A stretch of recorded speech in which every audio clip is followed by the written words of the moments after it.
Namatay sa pamamaril ang isa umanong PNP intelligence agent sa Davao City. Nakita namang patay ang isang lalaki sa isang barangay sa parehong lungsod. Makibalita tayo kay Donna Timbal Senahon ng GMA Davao. Wala ng buhay si Ariel Gabrilio nang datnan ng kanyang mga kamag-anak sa madilim na bahagi ng Barangay Crossing Bayabas sa Turil District, Davao City kaninang madaling araw. Tadtad ng tama ng bala sa iba't ibang bahagi ng katawan ang biktima. Mostly sa likod at saka sa leeg.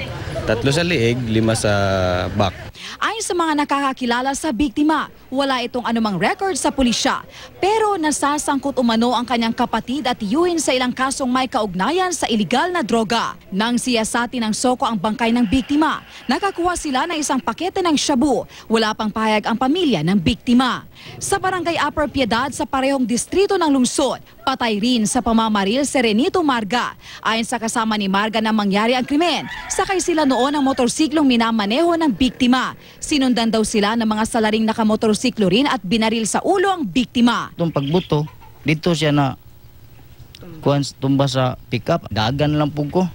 Base sa mga nakuhang ID sa biktima, napag-alamang isa itong confidential agent ng Mindanao Area Police Intelligence Office ng PNP. May nakuha ring baril sa biktima. Verify yon sa MAPIO o aktibo pa ba ni siya? Kay expired naman gud yung mga ID. Wala raw alam ang pamilya ng biktima na kaaway nito. Sali ko na lang kanimo, Lord, kung sa manay mong pagbuhat. Agad ka! Diyos ka! Inaalam pa kung sino ang mga nasa likod ng krimen. Donna Timbal Senahon, Nagbabalita, Pilipinas.